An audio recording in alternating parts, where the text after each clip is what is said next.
It was a tough weekend for Lakeland women's basketball. The team's point guard, Nike Lee, walked out 2 days before its final 2 games of the season, and the effects were clearly felt with the Rustlers losing to the ACAC's only winless team, Grande Prairie. Both coaches' post-game comments echoed very different attitudes towards their respective teams. We got to be better, and the girls know that's embarrassing for them the way they played. Hopefully they bounce back tomorrow. It's a team that hasn't won a game all year, and they kicked the crap out of us, really. So. Thank you. That was all I could say.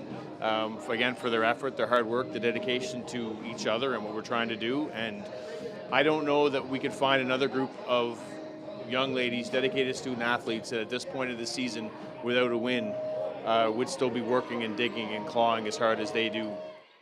Both squads are dealing with injuries, which means bench points don't really exist. But according to King, it's not the reason his team lost.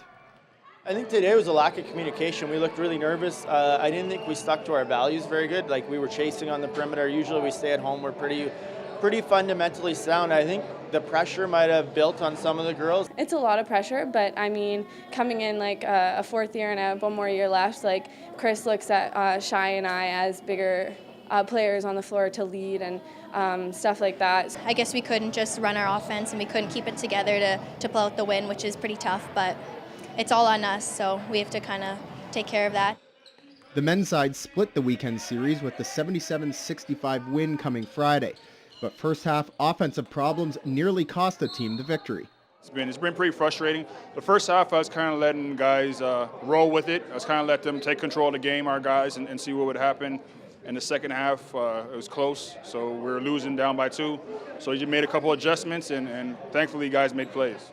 Inconsistencies have been a problem all season, and the way the team played in the fourth quarter makes everyone realize its full potential.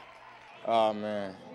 There's no word for how good we can be. If all our shots are falling, it's crazy. I don't think any team in Canada in this league can stop us. There's no one that can beat us. And I think if you ask around the conference, you ask coaches, you ask people watch film when we're playing, there's no one beating us. We know we could be a really good team when everybody's clicking, and we know we could be a really bad team when we're not, right? We could lose to anybody, you could beat anybody. So it's a lot of good, a lot of bad. Like you said, it's frustrating at times, but I'm glad we had the team we have, and hopefully we get in and clicks. As the regular season draws to a close for both teams, it's become abundantly clear that on the men's side, the only people standing in their way are themselves.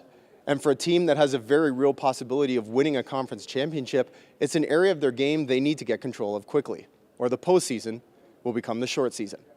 Lance Phillips, Newcap Sports, Lloydminster.